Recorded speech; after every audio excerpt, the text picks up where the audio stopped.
Hello, everyone. I'm Jimmy Panetta, the United States representative for our home on the Central Coast of California.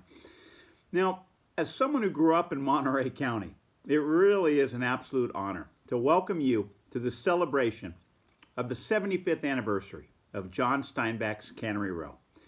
Now, as someone who did grow up here, I actually remember what Cannery Row looked like in the 1970s. And yes, it was nothing like today's Cannery Row.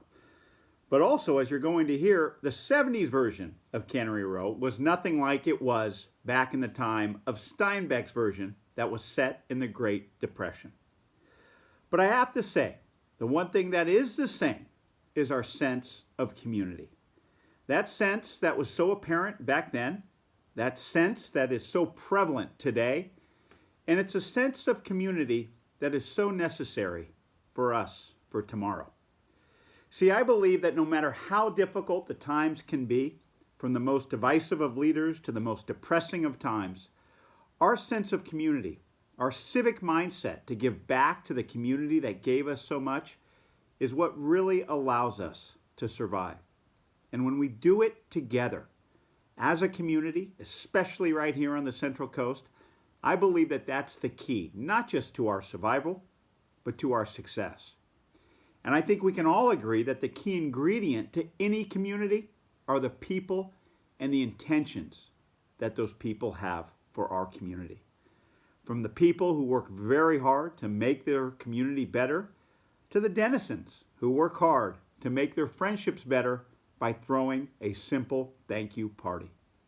It really is those personal intentions, those good intentions, that John Steinbeck wanted to highlight in his writings. That no matter how bad things can seem to be, when we look to each other, when we look to our community, we can pick people up and we can push forward.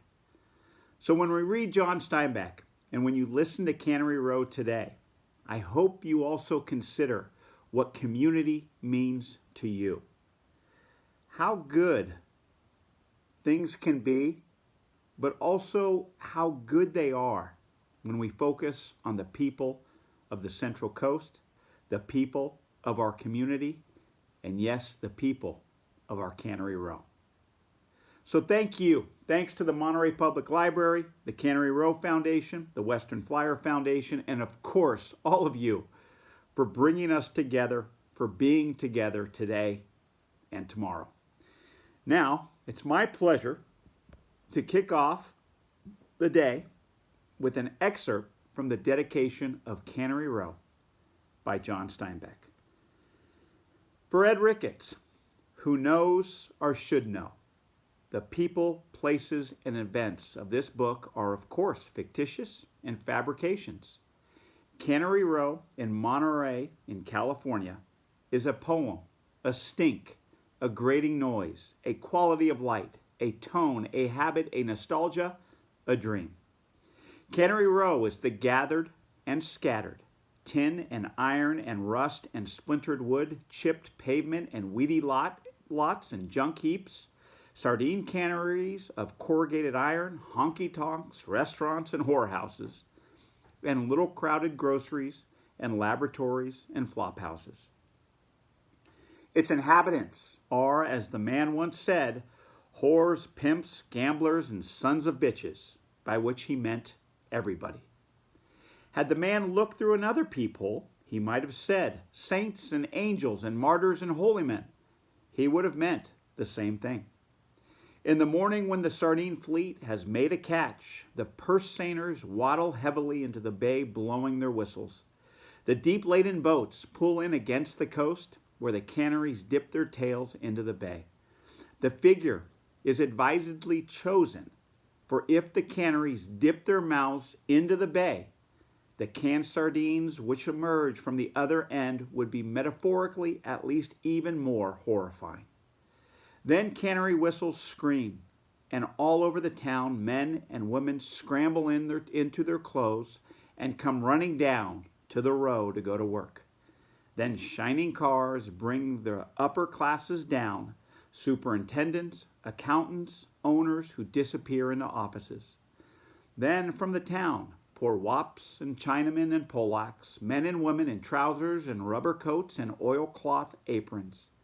They come running to clean and cut and pack and cook and can the fish. The whole street rumbles and groans and screams and rattles while the silver rivers of fish pour in and out of the boats. And the boats rise higher and higher in the water until they are empty.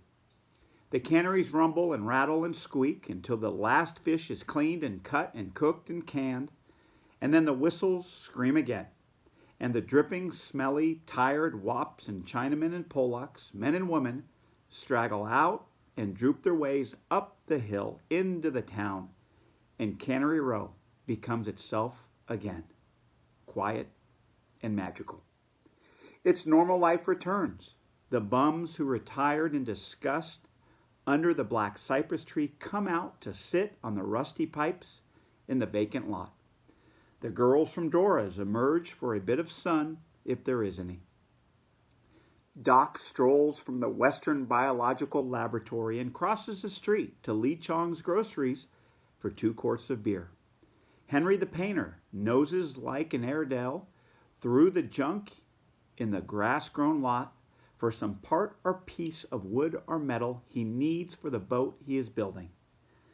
Then the darkness edges in and the street light comes on in front of Dora's, a lamp which makes perpetual moonlight in Cannery Row.